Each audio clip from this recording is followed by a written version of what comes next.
Good morning everyone. आज से हम लोग 2023-24 के एग्ज़ाम में ग्रुप 2 सब ग्रुप 4 वाले एग्ज़ाम में जो भी मैनेजमेंट के क्वेश्चंस आए थे, आज से हम उनकी एनालिसिस जो है शुरू कर रहे हैं। एनालिसिस शुरू करने से पहले हमने मैनेजमेंट की जितनी भी क्लासेस अभी तक देख ली है ना। मैनेजमेंट में हमने जनरल मैनेजमेंट पढ़ लिया है, मार्केटिंग मैनेजमेंट पढ़ लिया है, तो वो सारी चीज़ें हमारी कंप्लीट हो चुकी है। और जनरली अकाउंटेंसी हमने पढ़ ली है, तो जनरली मैं उन्हीं चीज़ों से रिलेटेड क्वेश्चंस आपको जो है अपडेट करने वाली हूँ। मतलब अभी हम जनरल मैनेजमेंट के अकाउंट्स के और मार्केटिंग के क्वेश्चंस की एक सीरीज़ करने वाले हैं। प्रीवियस ईयर क्वेश्चन जितने भी आए हैं उन सबको हम देखेंगे।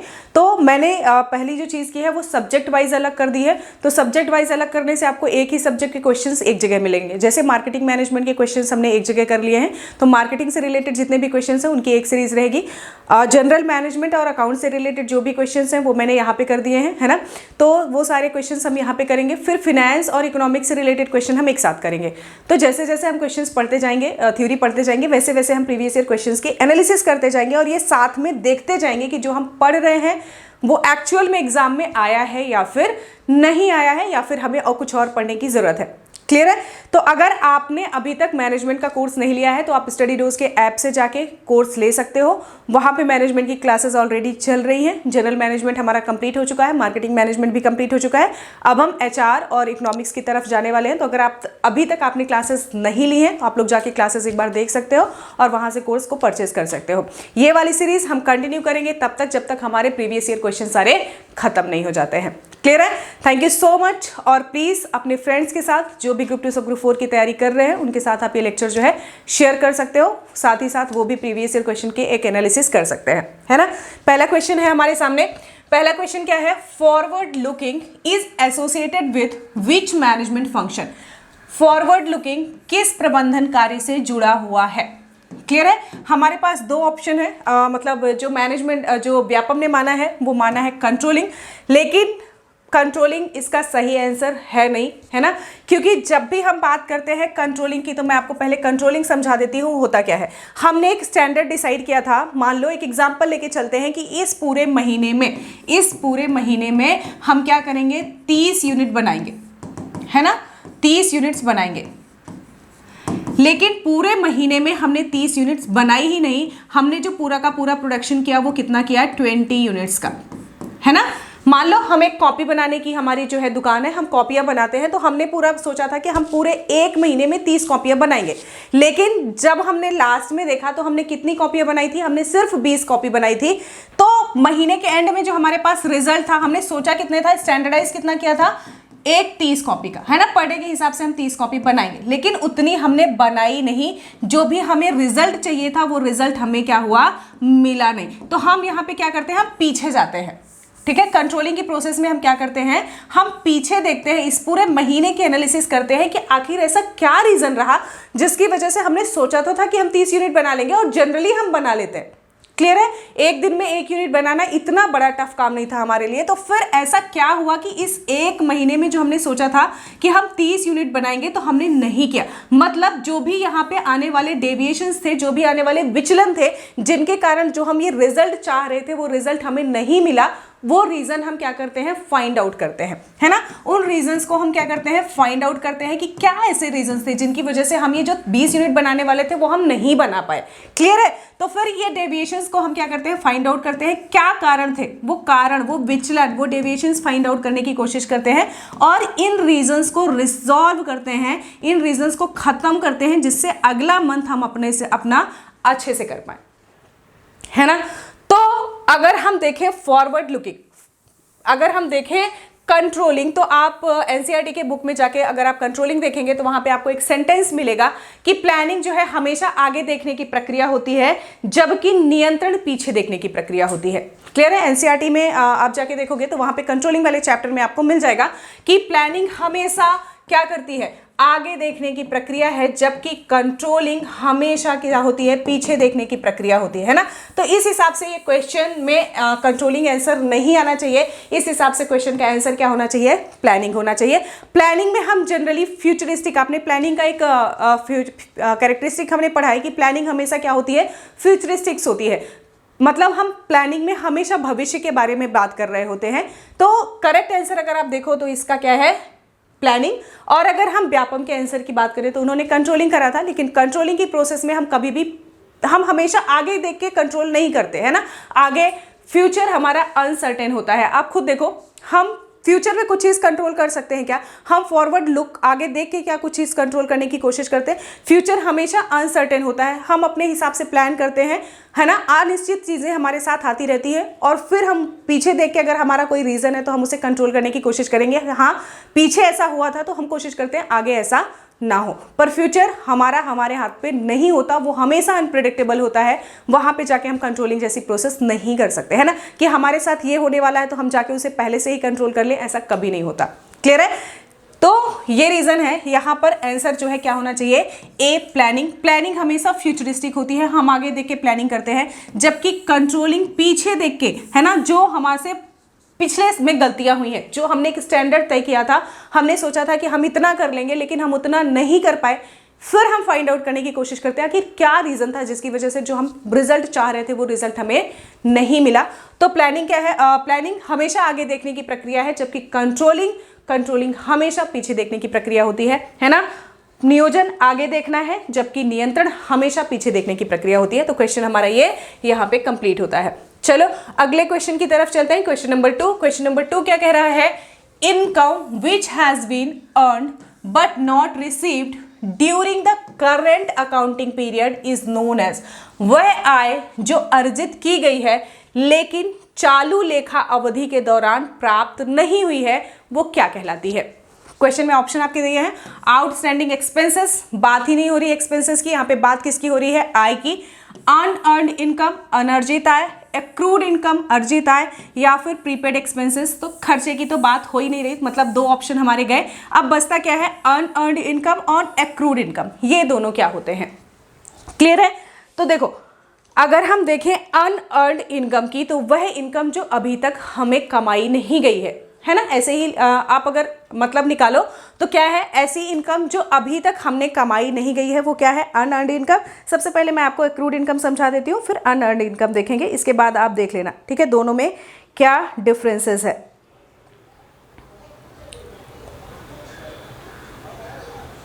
चलो, एक्रूड इनकम क्या होता है? एक्रूड इनकम मतलब वह आय या फिर वो आय जो अर्जित कर ली गई।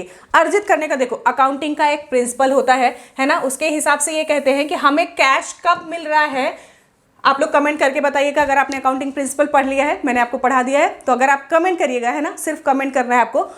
वो इनकम जो हमने अभी हमें कैश में नहीं मिली है, लेकिन हाँ वो इनकम हमने कमा ली है ना। तो वो कौन सा बेसिस होता है जिसके आधार पर हम इसको रिकॉर्ड करते हैं? मतलब अभी हमें उसका पैसा नहीं मिला है लेकिन हमने उसकी सर्विसेज दे दी है। क्लियर है? मैंने आपको क्लासेस दे दी है लेकिन अभी आपने उसकी फीस नहीं भरी है, लेकिन मैंने आपको क्लासेस दे दी है, आप आज नहीं कल मुझे फीस दोगे, ये मुझे पूरा का पूरा भरोसा है। तो अगर हमने कोई इनकम अर्न कर ली है ना, इनकम तो हमने कमा ली है लेकिन अभी तक हमें कैश नहीं मिला है। इनकम तो हमने कमा ली है लेकिन हमें कैश, तो कौन सा प्रिंसिपल है जिसके हिसाब से हमें अकाउंटिंग में वो दर्ज करना होता है? कैश जब मिलना होगा तब मिलेगा, अगर हमने उसे कमा लिया है तो हमें उसे दर्ज करना पड़ेगा। आपके लिए क्वेश्चन है, आपको कमेंट करके बताना है। मैं आपको आ जाती हूँ अक्रूड इनकम में। अक्रूड इनकम, अर्जित आय। अर्जित आय से आशय उस आय से है जो अर्जितों की कर ली गई हैं, मतलब जिनके लिए सेवाएं तो आपने दे दी हैं, जिसके लिए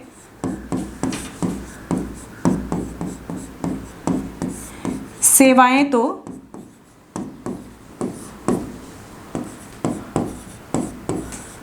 दे दी गई, सर्विसेज आपने प्रोवाइड करा दी है ना, सर्विसेज आपने दे दी है, लेकिन किंतु वर्ष के अंतिम तिथि तक अभी तक आपको कैश नहीं मिला है ना।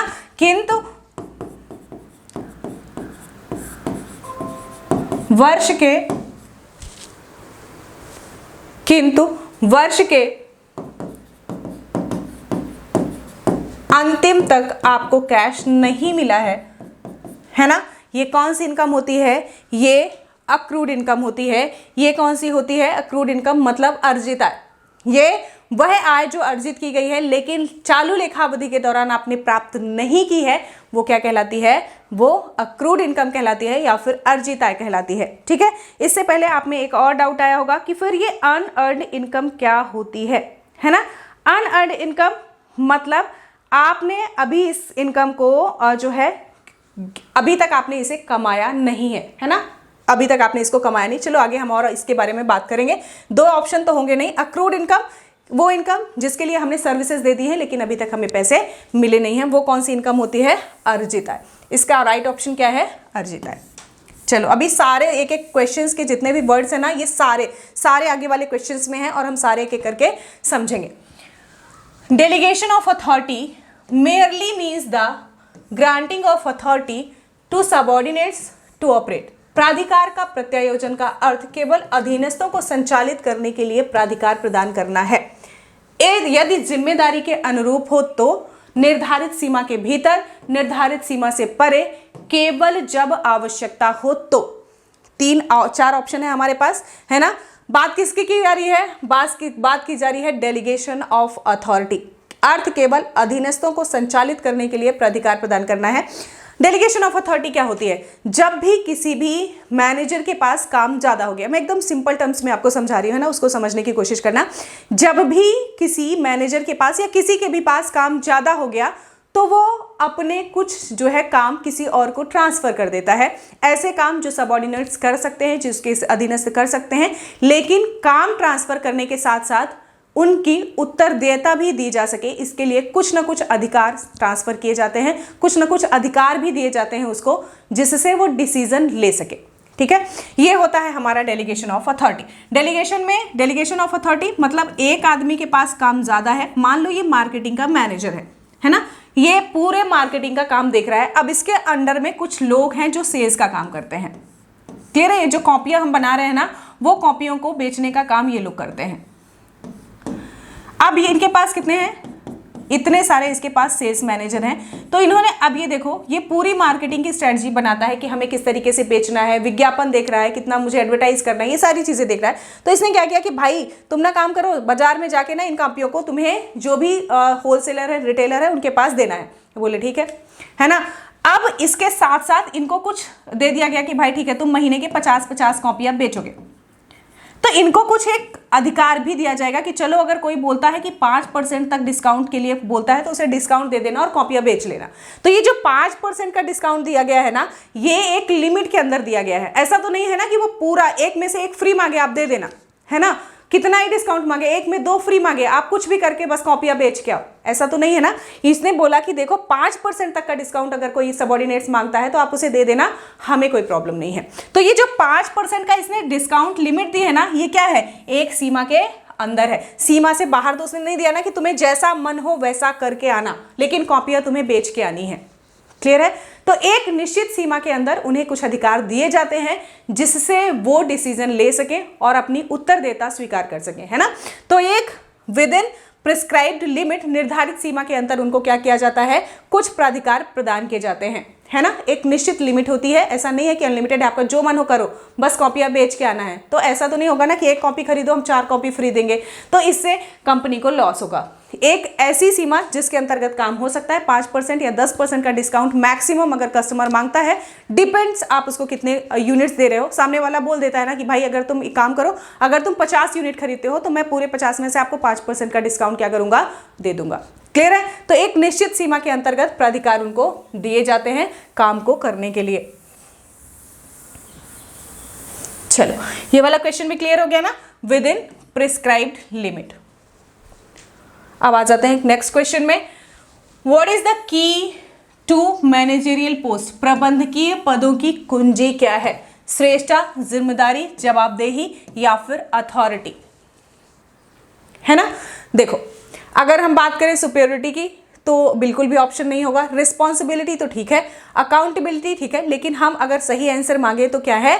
अथॉरिटी। उनके पास क्या होती है? अथॉरिटी होती है, अधिकार होते हैं किसके? डिसीजन लेने के, है ना।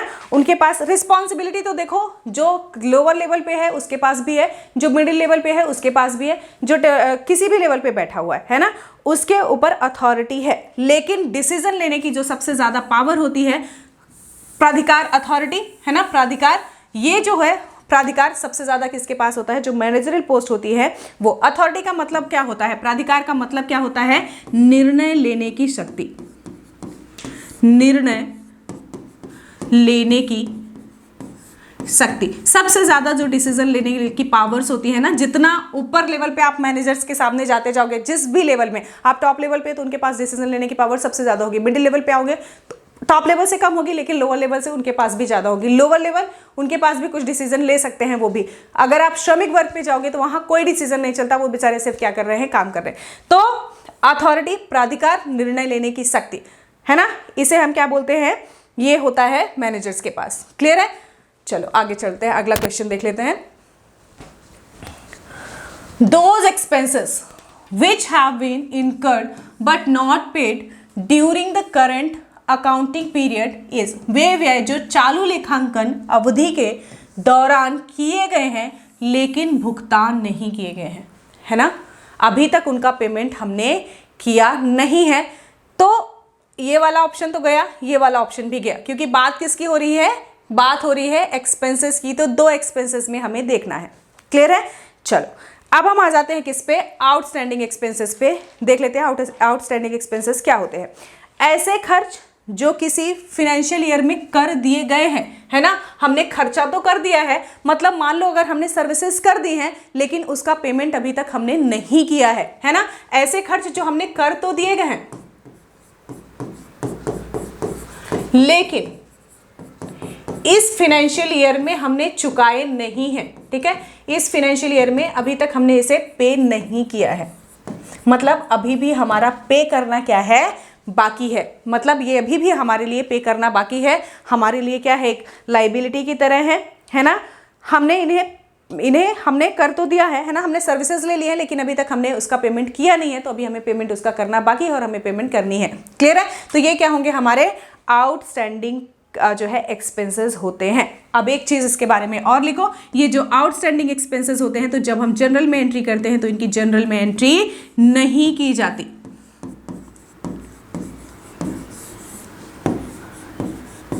है ना, इनकी जनरल में एंट्री नहीं की जाती है। और हम इसे जो हमारा प्रॉफिट एंड लॉस अकाउंट होता है उसके एक्सपेंस या फिर व्यय वाले कॉलम में हम इसे दिखाते हैं। कई बार ये क्वेश्चन भी पूछा गया है ना, कि आउटस्टैंडिंग एक्सपेंसेस को हम कहाँ पे दिखाते हैं, बैलेंस शीट में दिखाते हैं या फिर प्रॉफिट एंड लॉस दिखाते हैं। तो प्रॉफिट एंड लॉस में जो हमारा एक्सपेंस साइड होता है उसे हम इसे क्या करते हैं, शो करते हैं। क्लियर है? चलो अगला क्वेश्चन देख लेते हैं। Advance understanding of business environment will help in, कारोबारी माहौल की अग्रिम समझ में मदद करेगी प्रबंधन के नए सिद्धांत विकसित करने में, नथिंग प्राइवेटाइजेशन में, प्लानिंग एंड पॉलिसी फॉर्मुलेशन में। मैनेजमेंट के प्रिंसिपल्स जो हैं, सिद्धांत जो हैं, वो हम नहीं बनाते, वो पहले से बने हुए हैं, है ना, और समय समय पर उनको जो प्रोफेशनल इंस्टीट्यूट्स होते हैं वो ही चेंज करते हैं, तो इसमें हमारा कोई लेना देना नहीं है। लेकिन अगर हमें बिजनेस इन्वायरमेंट की पहले से समझ हो जाती है तो हम अपने ऑर्गेनाइजेशन की कुछ पॉलिसीज होती हैं, है ना, और पॉलिसी फॉर्मुलेशन की जो नीतियां होती हैं उनमें थोड़े बहुत चेंजेस हम कर सकते हैं, जिससे जो भी चेंज हो उसको हम क्या कर सके, उसके साथ हम अपना आगे का काम कर सके। तो प्लानिंग एंड पॉलिसी फॉर्मुलेशन, हम अपने ऑर्गेनाइजेशन के अंदर ही कोई काम कर रहे हैं, है ना, मान लो पॉलिटिकली कोई ऐसा बड़ा डिसीजन होने वाला है जो हमारे बिजनेस को अफेक्ट करता है। क्लियर है? तो अगर हमें पहले से ही पता चल गया कि ये चेंज जो है गवर्नमेंट करने वाली है इस बिजनेस से रिलेटेड, तो हम उससे चेंज होने के लिए हम पहले से ही क्या करेंगे, अपनी पॉलिसीज चेंज करेंगे, उन पॉलिसीज को हमें कैसे लागू करना है, हम उन चीज़ों को चेंज करेंगे और कोशिश करेंगे कि जो भी चेंज होने वाला है उससे हम पहले से थोड़ा सा निपट लें।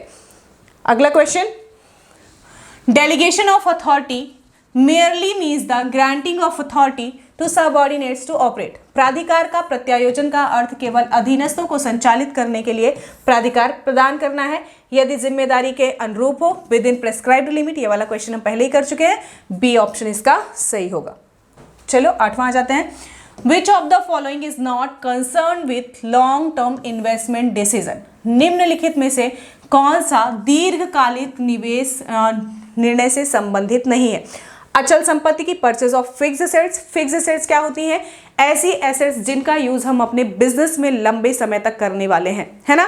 जैसे ये पेन अगर मैं यूज कर रही हूँ तो इस पेन को मैं अपने बिजनेस के लिए लंबे समय तक यूज करने वाली हूँ, जब तक ये खराब ना हो जाए या फिर कुछ टेक्नोलॉजिकल चेंजेस ना आ जाए, तब तक मैं इस बिजनेस को क्या करूँगी, अपने के लिए यूज़ करूँगी, है ना। मैंने फर्नीचर खरीदे हैं, अगर मैं फर्नीचर का व्यापारी नहीं हूँ तो अगर मैंने फर्नीचर खरीदे हैं तो ऑब्वियस सी बात है उसका यूज़ भी मैं लंबे समय तक करने वाली हूँ, जब तक वो सिचुएशन में सही है। एडवर्टाइजमेंट कैंपेनियन है ना, नॉट है, क्वेश्चन में देखना नॉट है ना।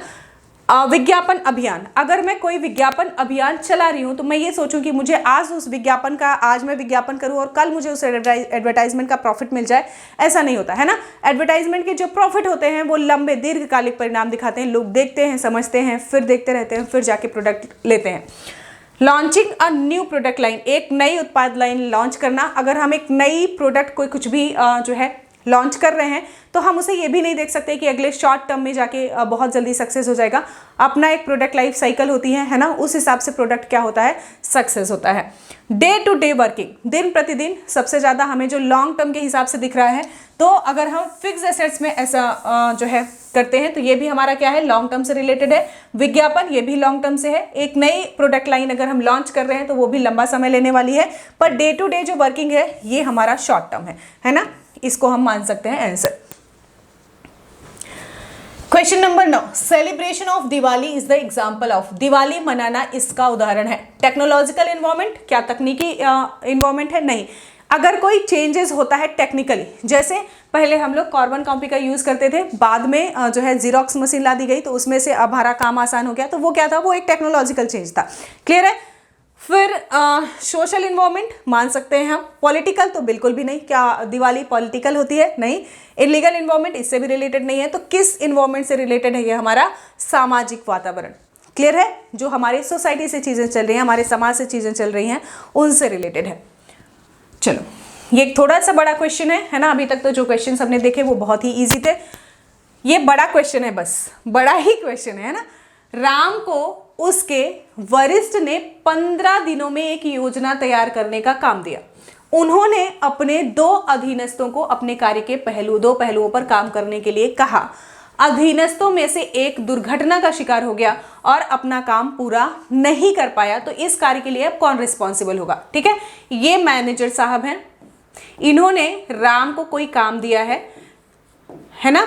राम ने इस काम को 2 लोगों में डिवाइड कर दिया,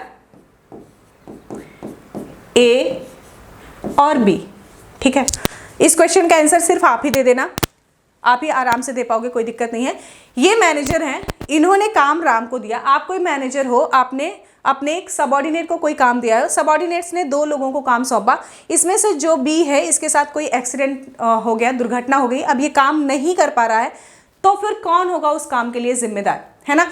ए को तो जो काम सौंपा गया है वो बेचारा कर ही रहा है, तो सीधी सी बात है, अब इस काम को करने के लिए कौन जिम्मेदार होगा, राम, क्योंकि जिम्मेदारी किसको दी गई थी, राम को, है ना। अब कोई दुर्घटना का शिकार हो गया तो उसके लिए क्या ही कर सकते हैं, तो ये काम फिर किसको करना पड़ेगा, ऑब्वियस सी बात है, जिसने काम बांटा है ना। अगर आपको कोई काम दे दिया गया और आपके 2 छोटे भाई बहनों, आपकी मम्मी ने कोई काम आपको दिया, फिर उसके बाद आपने अपने 2 छोटे भाई बहनों को काम दे दिया, अब उसमें से एक भाई ने काम करने से मना ही कर दिया कि मैं नहीं करूंगा, या उसके साथ कुछ हो गया, वो बेचारा काम नहीं कर पा रहा है, तो उसकी स्थिति में कौन वो काम पूरा करेगा, ऑब्वियस सी बात है आपको, कि आपको मम्मी ने काम करने के लिए किसे बोला था, आपको, तो उस काम के लिए रिस्पॉन्सिबल कौन होगा, आप। अब आप खुद करो या फिर तीसरे को साइन करो, वो आपकी मर्जी है, लेकिन फिलहाल आपको अभी कौन रिस्पॉन्सिबल होगा, सिर्फ और सिर्फ राम इसके लिए जिम्मेदार होगा, है ना। बी तो दुर्घटनाग्रस्त हो गया, और किसी के साथ अगर ऐसी दुर्घटना हो जाती है तो आप उसे काम के लिए बोल नहीं सकते हो, है ना। तो अगर आपकी मम्मी ने आपको काम दिया है और आपने अपने छोटे भाई बहनों पे डाला है, उसमें से एक भाई के साथ कुछ गलत हो गया, वो बेचारा काम नहीं कर पा रहा है, तो फिर ये आपकी रिस्पॉन्सिबिलिटी है कि आप उस काम को पूरा करो, क्योंकि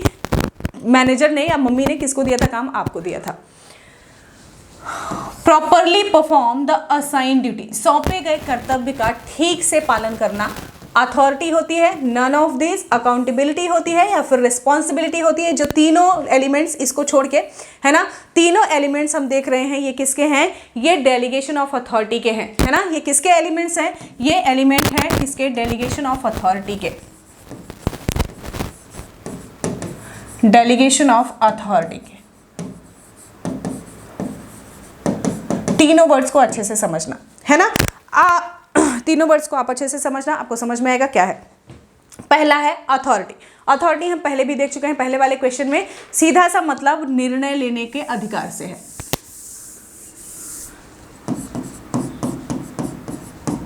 निर्णय लेने के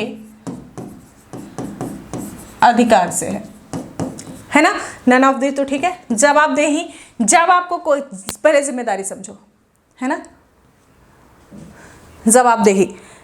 तो अगर हम तीसरा देखें रिस्पॉन्सिबिलिटी, तो रिस्पॉन्सिबिलिटी मतलब जो भी काम आपको सौंपा गया है उसको आप अच्छे से करो। सौंपे गए कार्य को ठीक ढंग से करने से है। सौंपे गए कार्य को ठीक ढंग से, सौंपे गए कार्य को ठीक ढंग से करने से है ना, सौंपे गए कार्य को ठीक ढंग से करने से है। फिर आता है हमारा क्या, अकाउंटेबिलिटी।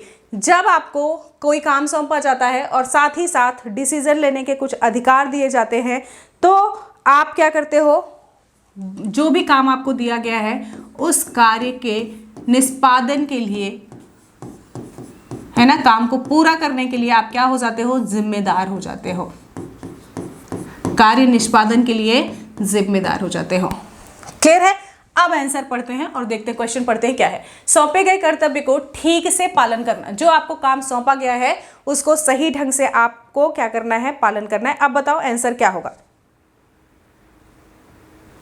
सौंपे गए कर्तव्य को ठीक तरीके से पालन करना, सौंपे गए कार्य को ठीक ढंग से करने से है, मतलब क्या है, जिम्मेदारी। अगर हम बात करते हैं अकाउंटेबिलिटी की, तो कार्य के निष्पादन की जिम्मेदारी से है। जो आप अकाउंटेबल होते हो, सबसे पहले आपको जिम्मेदारी सौंपी जाती है और उस जिम्मेदारी के लिए आपको कुछ निर्णय लेने के अधिकार दिए जाते हैं। उसके बाद आपके पास क्या आती है, अकाउंटेबिलिटी आती है। अगर रिस्पॉन्सिबिलिटी और अधिकार दोनों दे दिए गए तो आपके पास अकाउंटेबिलिटी आती है, और अगर आपको सिर्फ रिस्पॉन्सिबिलिटी दी गई है, डिसीजन लेने का कोई अधिकार नहीं दिया गया है, तो अकाउंटेबिलिटी भी नहीं आती है। अधिकार के साथ ही अकाउंटेबिलिटी क्या होती है, ट्रांसफर होती है।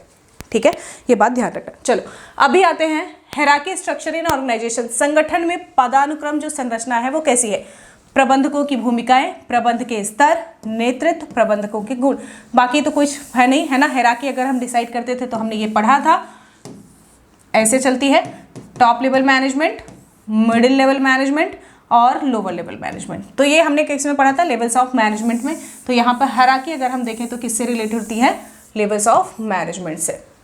क्लियर है। चलो क्वेश्चन नंबर 13 पे आते हैं। Line organisation is also called as, रेखा संगठन के रूप में जाना जाता है। मिलिट्री ऑर्गेनाइजेशन को, कर्मचारी स्टाफ ऑर्गेनाइजेशन को, मैट्रिक्स ऑर्गेनाइजेशन को, फंक्शनल ऑर्गेनाइजेशन को। फंक्शनल ऑर्गेनाइजेशन तो बिल्कुल भी नहीं है, है ना। मैट्रिक्स भी नहीं है। मैट्रिक्स में हमने दो का कॉम्बिनेशन देखा है। फंक्शनल में हमने देखा था जब ऑर्गेनाइजेशन को काम के हिसाब से डिवाइड किया जाता है। कर्मचारी स्टाफ ऑर्गेनाइजेशन, जब मेन स्ट्रीम के साथ एक आपको स्टाफ या फिर परामर्शदाता दे दिया जाता है। तो हमने क्या देखा था, हमने सीधा सीधा ये क्वेश्चन है, हमने सीधा सीधा अपनी नोटबुक में पढ़ा था, वो क्या होती है, मिलिट्री ऑर्गेनाइजेशन या फिर सैन्य संगठन, है ना। लाइन जो सबसे सरलतम, सबसे प्राचीनतम रूप है, सबसे ज़्यादा जो है इसे अपनाया कहाँ पे गया था, सबसे पहले इसे जो अपनाया गया था वो मिलिट्री में, और आज भी इसका जो है मिलिट्री में सबसे अच्छा रूप आपको देखने को मिलता है। मैंने आपको इसमें एग्जाम्पल भी मिलिट्री का या फिर पुलिस का दिया था, है ना। तो क्या है वो, सैन्य संगठन है या फिर मिलिट्री ऑर्गेनाइजेशन है। 14, यदि कंपनी की संपत्ति 78500 है और इसकी पूंजी इतनी है, तो फिर देनदारियां क्या होंगी, तो फिर लाइबिलिटी क्या होगी, है ना। इस क्वेश्चन को आपको करना है। मैं इस क्वेश्चन को अगले उसमें डिस्कस करूंगी। ये क्वेश्चन आपको क्या है, इस क्वेश्चन का आपको फॉर्मूला और क्वेश्चन आंसर लगा के आपको देखना है। मैं नेक्स्ट क्वेश्चन में इस क्वेश्चन को सबसे पहले आके डिस्कस करूंगी, फिर उसके बाद हम आगे की बात करेंगे। ठीक है, चलो ये क्वेश्चन आपके लिए क्या है, होमवर्क है।